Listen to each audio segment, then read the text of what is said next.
mana saja. Layan YouTube, ini Liga Domestik kita.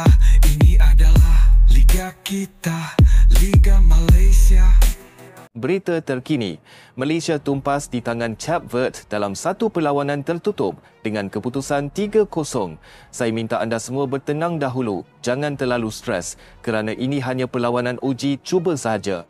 Tanggal 3 Jun 2025 menyaksikan satu lagi lembaran duka buat bola sepak Malaysia apabila skuad Harimau Malaya tumbang 0-3 kepada pasukan kebangsaan Cape Verde dalam satu perlawanan persahabatan yang berlangsung secara tertutup di Stadium Nasional Bukit Jalil.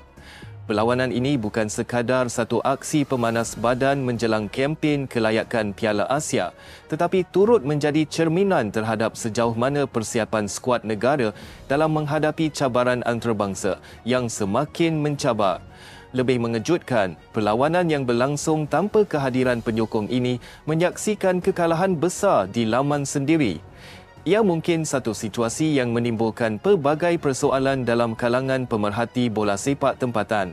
Dengan barisan pemain yang dianggap antara terbaik ketika ini, kekalahan kepada pasukan dari Afrika Barat itu memberikan isyarat bahawa masih banyak kelemahan yang perlu diperbaiki sebelum aksi sebenar bermula. Maklumat kekalahan ini disahkan secara rasmi menerusi hantaran daripada akaun rasmi Federação Cabo-Verdiana de Futebol yang dikeluarkan beberapa jam selepas tamatnya perlawanan. Menurut kenyataan tersebut, pasukan Malaysia gagal menyaingi kelincahan dan penyudah klinikal pemain lawan, khususnya Dylan Livramento yang menjaringkan 2 gol serta Heriberto Tavares yang turut mencatat nama sebagai penjaring. Menurut maklumat rasmi, perlawanan berlangsung di Stadium Nasional Bukit Jalil, Kuala Lumpur, Malaysia. Ia diadakan secara tertutup tanpa kehadiran penonton. Sesuatu yang agak luar biasa bagi perlawanan skuad kebangsaan, tetapi difahami kerana ia hanya perlawanan persahabatan tertutup sebagai ujian taktikal menjelang perlawanan penting menentang Vietnam pada 10 Jun kelak.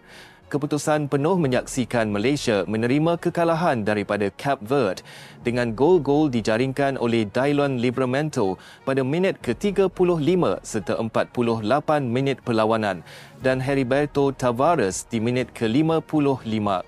Dengan kekalahan ini, skuad kendalian Peter Klamovski melakukan penilaian semula terhadap prestasi semasa dan pendekatan taktikal mereka. Apa yang pada mulanya dijangka sebagai perlawanan latihan kini berubah menjadi satu tamparan psikologi yang mungkin membawa kesan dalam jangka masa pendek. Skuad Malaysia dilihat tidak mampu menyaingi kekuatan fizikal dan organisasi taktikal pasukan Cape Verde yang kini menghuni kedudukan ke-72 dunia dalam ranking FIFA.